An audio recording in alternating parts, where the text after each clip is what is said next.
with everything happening in MoKids, give you some tools to grow spiritually as a family, and share ways that you can get plugged into the amazing community that we have here at Mosaic Church. Every month, we'll dive into what's coming up in MoKids, like our brand new series, fun events, and ways that you can encourage daily conversations with your kids so they can grow in their faith at home. I'm your host, Katie Yance. I'm the Children's Director at our Ocean Springs campus. Let's dive into today's conversation.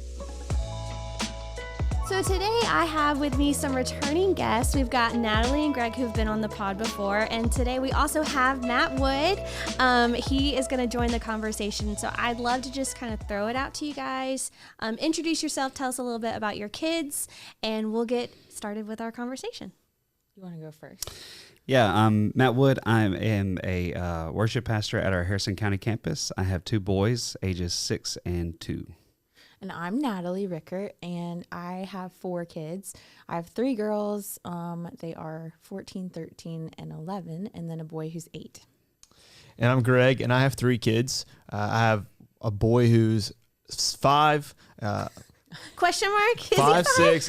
It just depends on the day. It depends on what you ask him. And then I've got a 3-year-old, and then a baby girl who's about to be 1 in just a few months. So. Oh my goodness! Are we planning a big birthday party? So it's going to actually be Masters themed because it's going to be like the same weekend as the Masters. And so we're thinking like putt, like hole in one because she's going to be 1 year old. So let's talk later. We're pretty excited about that. Ideas. Yeah. I love it. Thanks so much for sharing that.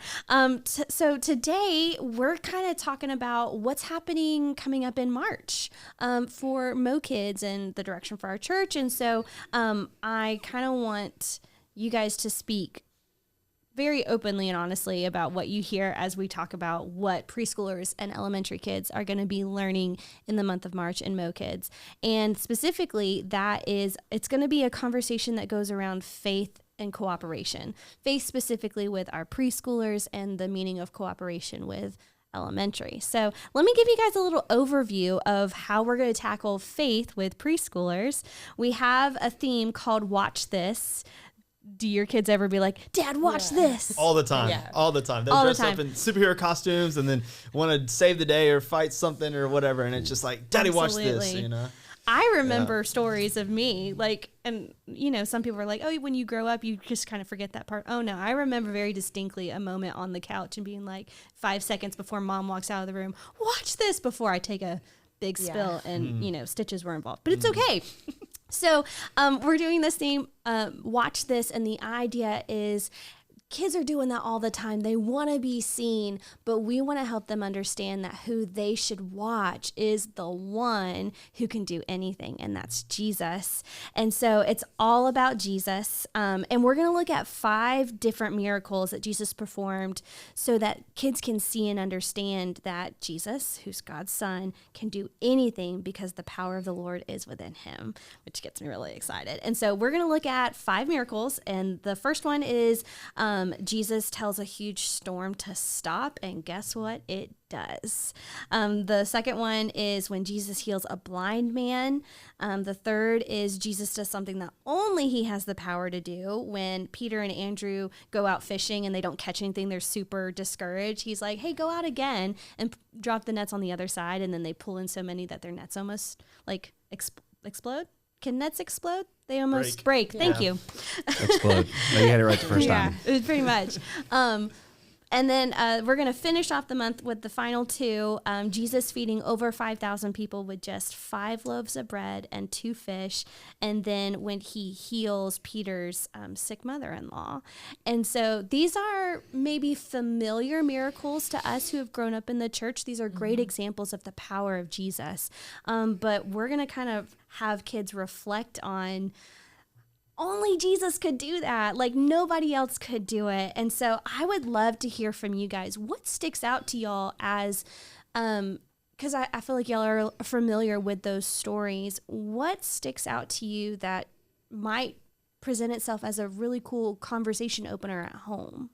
You know, how are you going to talk about faith and the fact that Jesus can do anything with your kiddos at home? Yeah, I think about,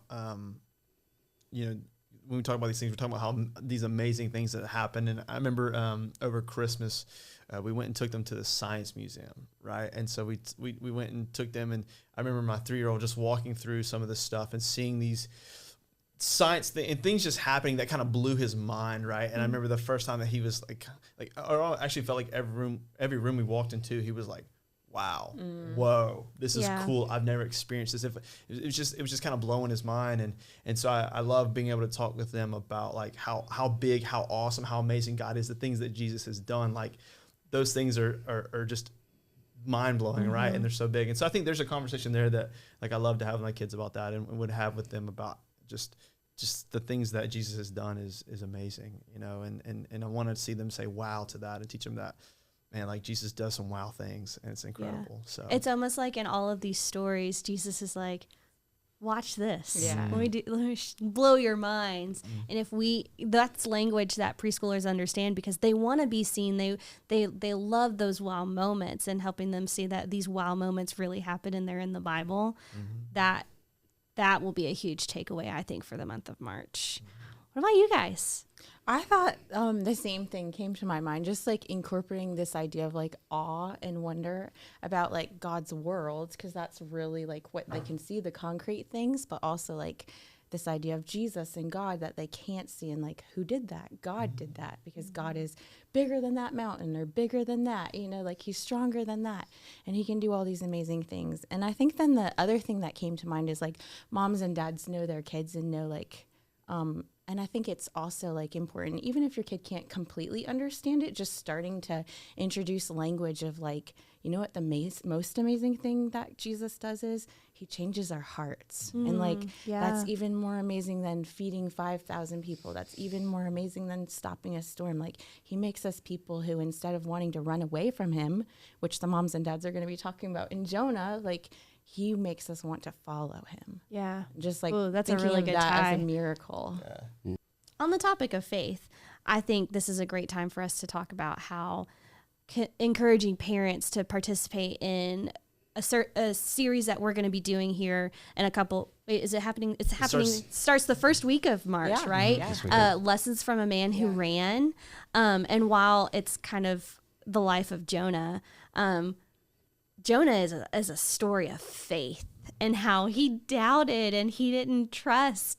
And then God gives him a chance after a chance, and his faith grows because of what God continues to teach him through these lessons of things. So parents, while we're teaching your kids about faith, Brandon's going to be teaching y'all about faith too. And there are actual things that I think you guys can talk about after services together and be like, what did you learn? Well, mom and dad learned this, or grandma, grandpa learned this. And I think that's also a way that we can encourage you guys to share what you're learning with your kids as well. Don't just ask them what they're learning. I mean, they'll tell you, but like, when's the last time you told them, this is what I learned at church today or this weekend? I think that would be really fun. Yeah, because on that series, I think there's a talk in the midway through the series where we're talking about miracles. We're talking about miracles happening, right? And, you know, about Jonah being in the fish for 3 days and like the miracle that was, and then also the miracles that Jesus has done like in the New Testament. So this month of March is going to be a lot about miracles. And so it's going to be really cool, like you said, that we can connect dots, both what we're doing and what Brandon's teaching, but also what's happening in MoKids. Yeah. So I think also, like, on the topic of miracles, you know, that was one of the things I think that for me was a big struggle. It was actually probably one of the things that made me realize like I really didn't have faith, is because I was just like, there's just no way. Like I look at those stories in the Bible. Oh, Like, they're just stories. I mean, you tell me the last time you saw a pillar of fire come down. You tell me the last time you saw the earth flooded. Like, you know, so I see these like big claims and I don't see the evidence of that in my life. And so it was one of the big hurdles for me. And so I think one of the things that, like for me with my kids, is there's always like this maybe sense of like rootedness and caution. Like I want to, or what I never want to do is put them in a situation where I'm just asking them just to have blind faith that's unquestioning. Like I want to encourage, almost, this sounds kind of crazy, I want to encourage their unbelief.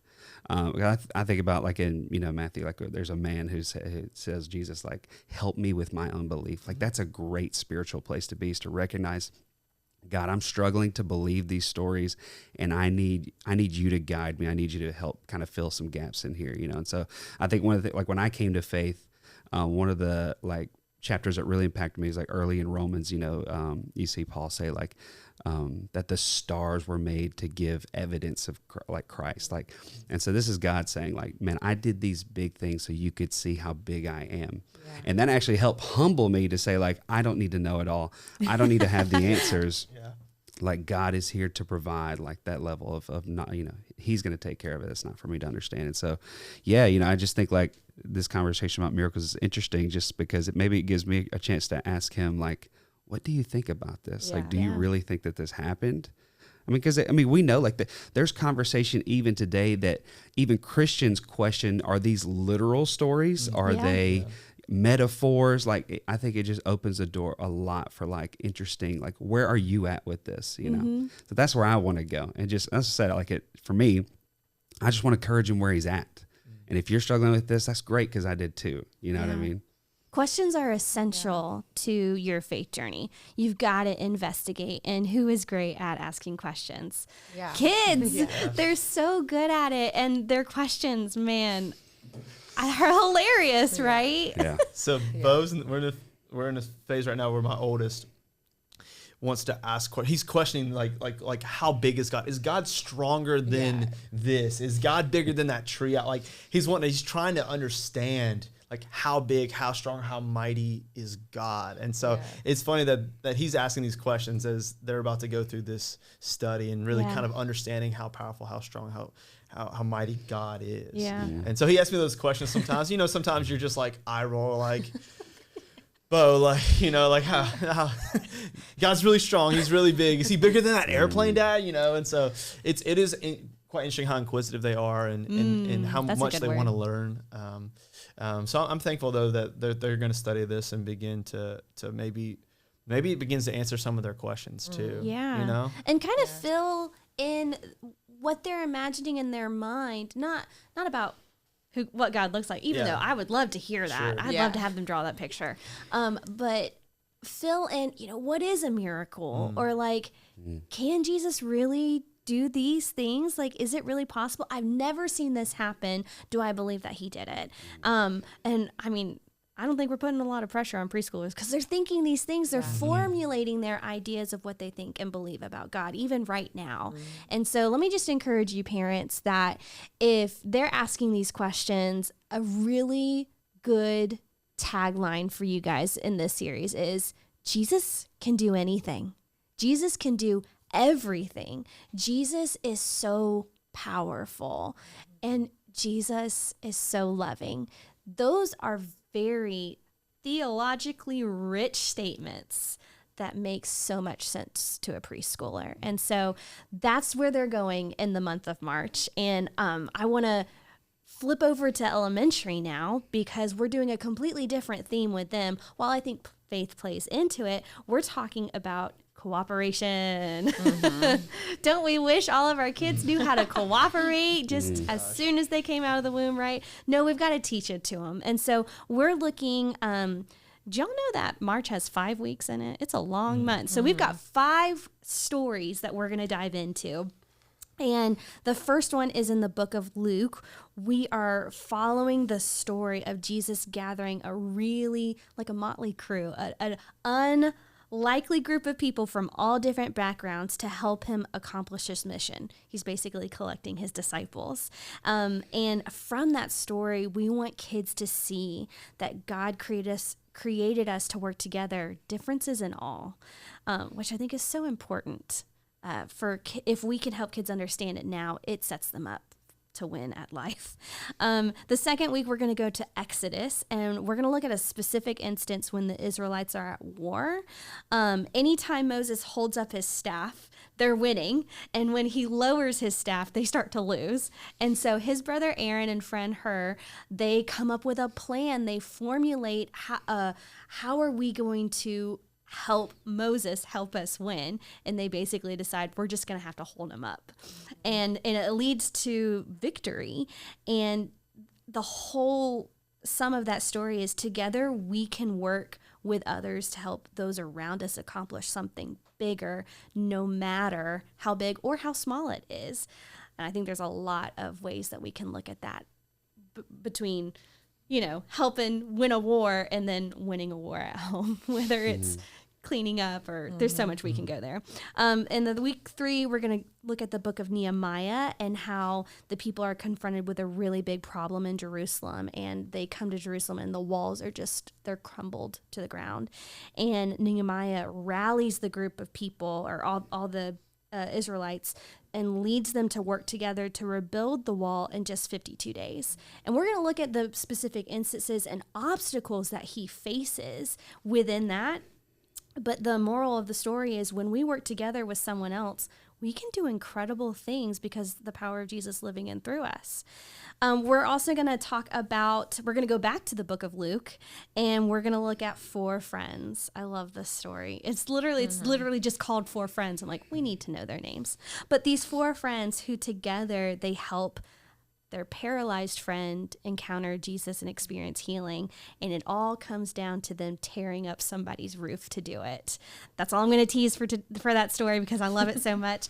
But we learn that some needs in our lives and in the lives of people we know, they might seem so intimidating and there's like no way we can make a difference there.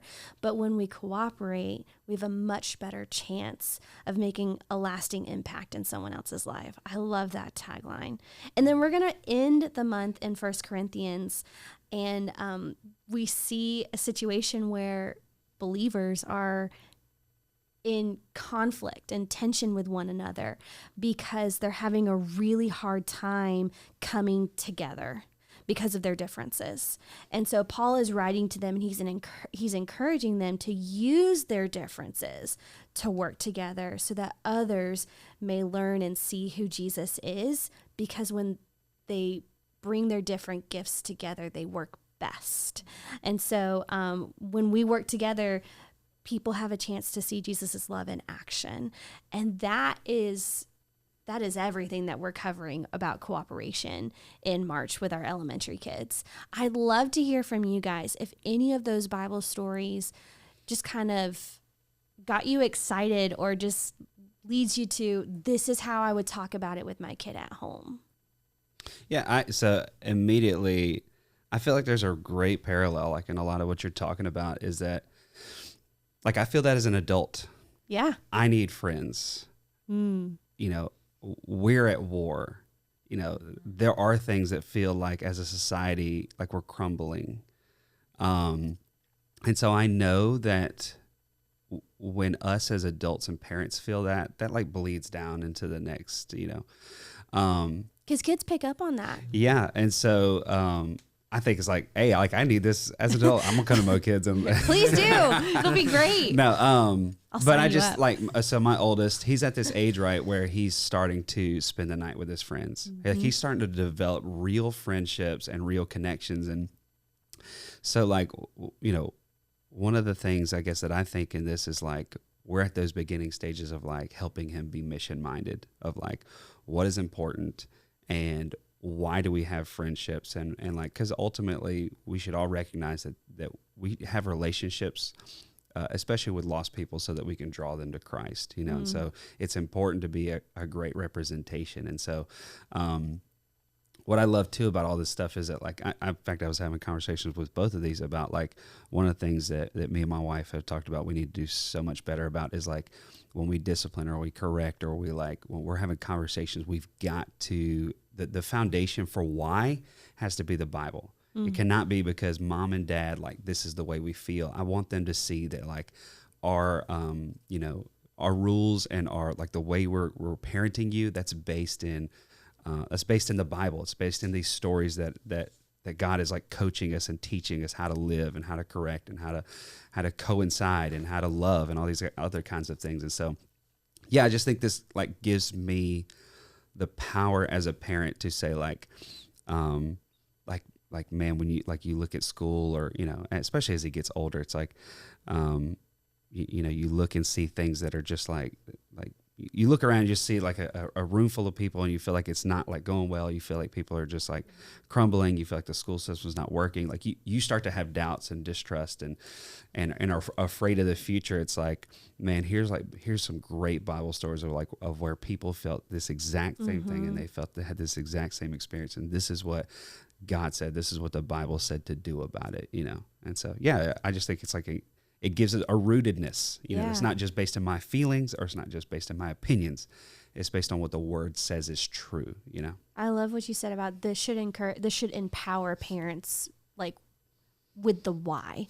Why do we ask that you be kind to others, and why should you cooperate with your siblings?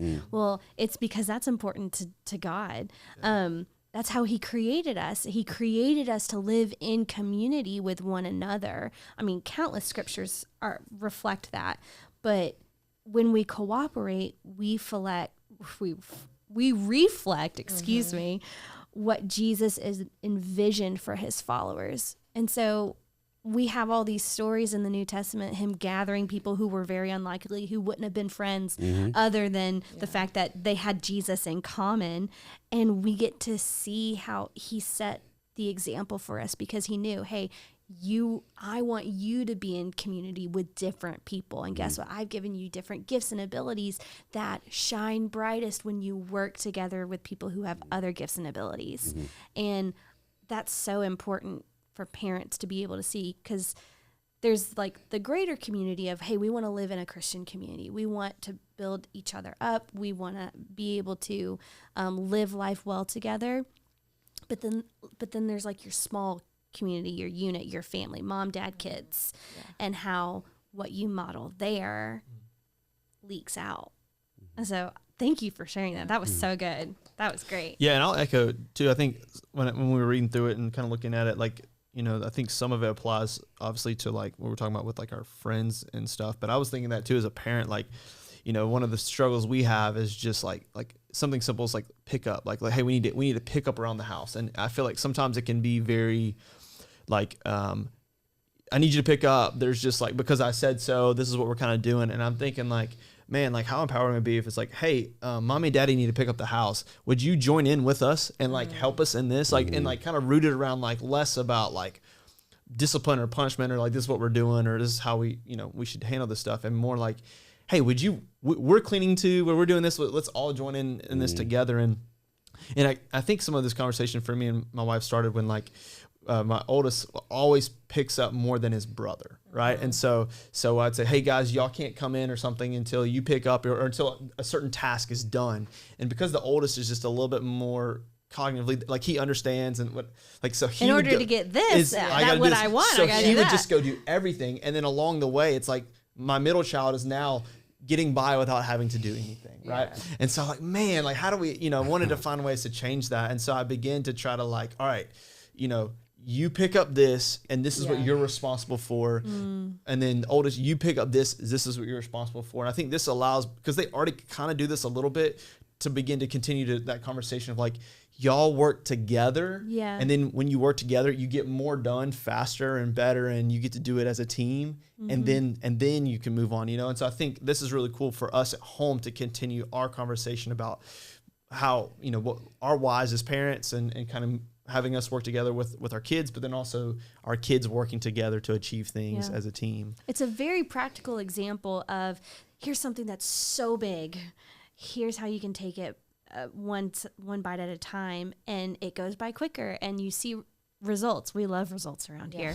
But I think that's a really great and practical way that this kind of conversation can continue at home. It's very applicable in everything. Like cooperation is needed for everything, to get kids in the car, to get them out of the car, to get them, to represent their family unit well when they're not with each other. Like speaking of sending kids for sleepovers, like And I love like talking to my kids about like where these good ideas came from. Like people talk about cooperation, or when they go to school, like their teacher's probably going to talk to them about cooperation. It's like, do you know whose idea that is? Like that came from God. And like, and it is a reflection. Like, I think it's a cool link for the people who are bringing their kids to MoKids, but also like our teachers in MoKids, because last month we talked about how God made us all different and unique, and then and made us in God's image was our big idea. God made us in his image. And so I think like cooperation is another way of being like, look, like God is three persons, like God the Father, Jesus, and the Holy Spirit, and they're in perfect cooperation together. Ooh, yeah, And they we work get to together be seamlessly. Like God when we cooperate. Yeah. Everything we are trying to teach kids is we want it to build. Yeah. We want the foundation for their faith to be so strong. And you're right. If they understand how God made them, then they understand their gifts and their abilities. And so it helps them see how, you know what, I am a little different from somebody else. I'm good at this, or like, I know how to do this, but this person doesn't. So maybe I have an opportunity to teach somebody, or I know what I can do and I know what they can do to make something great. Yeah. And, you know, all of us in here have multiple children. And so like one of the things I was just thinking while we're sitting here is like, their greatest like team is each other. You know what I mean? And so like, you know, that's something I've like never really thought about until sitting here is like, man, like how awesome would it be like when they get older, they're like texting each other like, hey bro, like what can I pray for you about? Like, I haven't heard siblings talk like that, but like that's the kind of power, like you talking about like familial power, and then like now we're like brothers in Christ. Like that's like you could do some damage against the enemy if you have that kind of mindset, and you can kind of lay that kind of groundwork.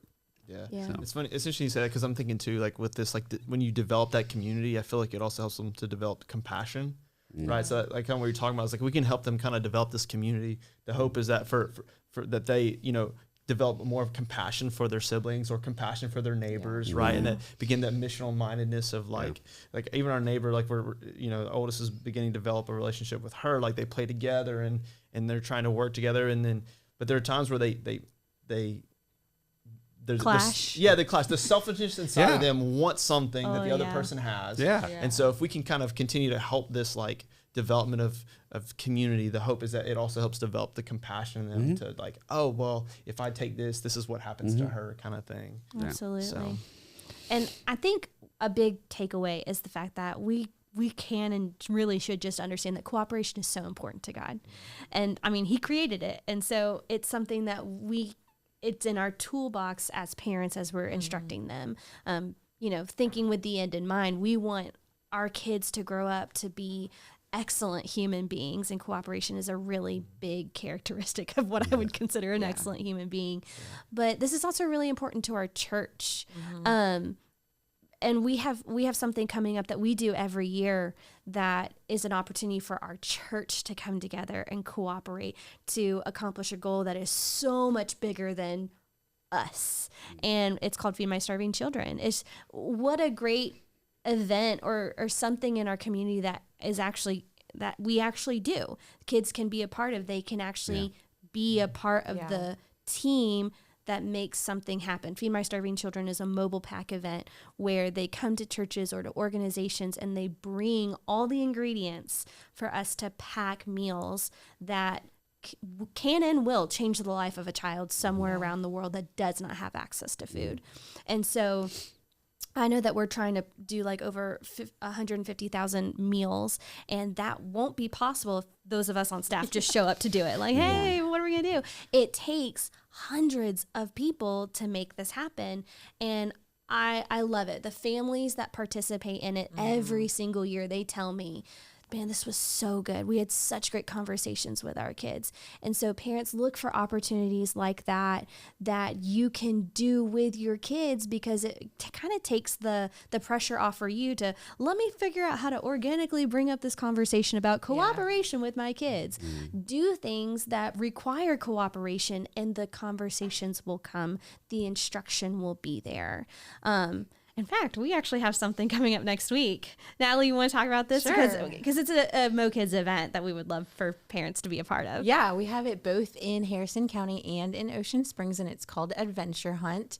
And you can find the details on our events page. But basically, it's just an opportunity that's geared for kids where they get to join in and have a team. And it's kind of like a fun scavenger hunt type activity, but just encouraging and practicing cooperation. Yeah, and absolutely. having fun. Oh, having fun. And snacks. Period. Yeah, prizes and it's during a holiday break, and so if you're looking for something for the kids to be a part of, definitely be a part of Adventure Hunt. It's going to be a blast. Well, I want to share a free resource as I was kind of diving into this series and knowing what to prepare for the podcast. Anything we can put into the hands of parents that is free, easily accessible, I'm like, that's a win. And so we purchase all of our material from an organization called Orange. They're our curriculum provider.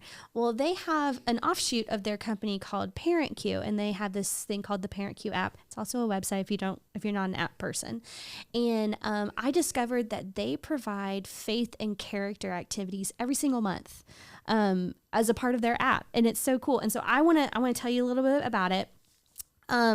It's new faith content is loaded every single month, as well as cues for you as a parent to help you make the most of the moments that you already have. So you can put your kids' information in there and they'll be like, oh, you have a budding preteen. Here are some great ways to understand how God created them and where they're at in life right now, so you can understand what's going on with them. Okay. Super great.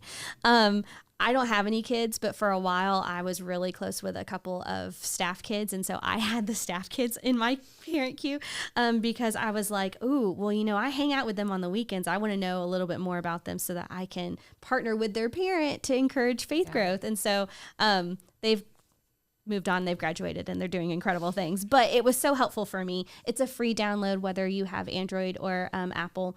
But I want to tell you how this works. They have tons of resources within the app and within the website, but you can access this under the Faith and Character tab. You can select the age group of your child, and then you can click the topic that we're talking about, cooperation, or you can choose March 2025, and it comes up with a whole library of activities that you can do with your kids. And I love this really cool thing. I wish I could show y'all. But it even gives you categories that you can select. Some of them are games, outings, suggestions for like things to do outside of church or outside of just being in the home, crafts, recipes, experiments, and so many more. And I just figure, you know what, no matter what your family dynamic is, no matter what your lifestyle is, whatever your budget is, there is something on there for you. And if you're looking for more ways to reinforce what they're learning, that is a huge resource for you. And their whole mission is to equip parents with simple ways to make the most of everyday moments you have with your kids. And that's very similar to what we do with Faith on the Go as a part of our Mosaic app. We know that there's a lot of windshield time with our families, and you're constantly on the go. So this is another really great resource, and we'll put links or whatever we need to in the description so that you guys can have access to it. So we're kind of wrapping up our conversation today. Is there anything that you guys want to double hit on from our conversation, or make sure that parents hear as we are encouraging them to have these conversations about faith and cooperation at home with their kids? Yeah. This is applies to pretty much anything in life, but success in whatever you're doing is not accidental. There's very few successful people that just got there randomly or by accident, So I'm gonna give credit to my wife because we went on a date night last weekend. And so, it's you feel like typical date nights, don't go this route, but she brought up and spent the entire time talking about how do we do better spiritually with our children. And so, that's a hard conversation. Yeah. And on a date night. Yeah. And so, but because for her and us, it's this is the most important thing, Mm-hmm. And so, we've been talking more and more how do we practically do this, and how do we not make it overwhelming, and how do we we don't want it to necessarily just be cheesy, we want it to be engaging, and we want it to be fulfilling and life-giving and all these great descriptive words. But yeah, so you got to come up with a plan. Like if you're a parent, you can't just hope that like your kids are going to like just absorb enough Jesus by coming to MoKids. Like you've got to spend the time at home, intentional time at home, talking about these topics. And I love like hearing about this the app thing, because that's 100%. When I leave this podcast, I'm immediately texting Reggie and be like, hey, can we download this and like, use it, because it's like you just don't want we can't just wait around and hope our kids, what you develop is cultural Christians. And probably many of us know, and if you're an adult, you probably know many Christians who grew up in a church and then they go off and they blow it, or they fail, or they lose their faith, whatever want to call it. And it's because like there's not enough an intentionality in their life outside of church. And so just come up with a plan. Whatever that plan is, do something. Yeah. It's better than nothing. And so, if you care enough and be prayerful enough and be intentional enough, like, you're going to see, I think, positive growth in your kid's life. And at least that's my experience. Absolutely. Yeah. A plan is essential. I think like this goes along with that, because we do want to challenge parents and ourselves, like how important is this and what are we doing? And to me, I was also just thinking like just something that was encouraging, that might encourage the moms and dads, is just going back to thinking about when your kid says, watch this, like with our preschooler, they're looking to you to delight in them. And like just thinking about for you moms and dads, like that's how Jesus feels about you. Like he delights in you, just like you delight in your kids. And that's such like a gift to remember, like just to rest in that and trust in that and pray for them and come up with a plan. Yeah. Prayer is a part of the plan. Yeah. Yes. I love that.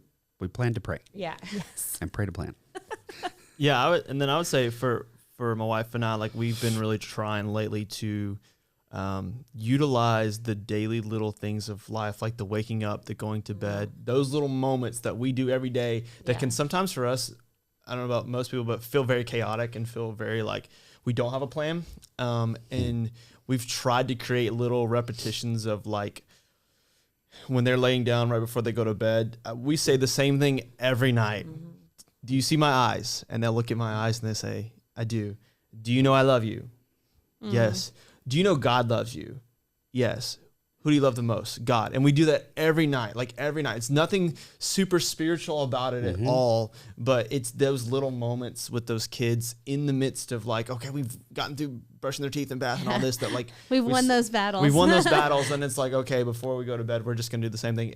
And like I said, it's nothing spiritual, like overly spiritual about it. It's literally the same, like 3 questions every night, but it's those little routines in their life, the overs and overs that you kind of continue to develop rhythms in them, that like that's what you hope that like, okay, if we can begin to instill those foundational thoughts, and you hope that just catches on for them. And so I love what we're doing here, and I would just say, just encourage, just find the little moments that feel chaotic in your life.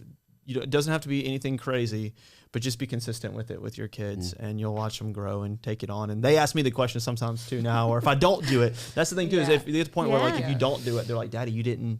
I don't see your eyes. I don't see your eyes. Like no joke. And so some of those little things, but it just, you hope that sets a foundation for things to come. So wow.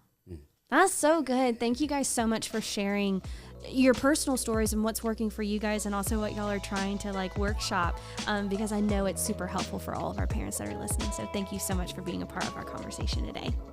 Well, that's a wrap on today's Parent Pod. Thank you so much for joining us. I hope today's conversations about faith and cooperation will encourage you to keep talking at home with your kiddos about what they're learning in MoKids. Don't forget to check out the free Parent Q app resource we mentioned today and access all the free activities that they provide every month for you and your kiddos to trust Jesus in a way that changes how they see God, themselves, and the rest of the world. Until next time, stay connected, stay encouraged, and keep making an eternal difference in your home.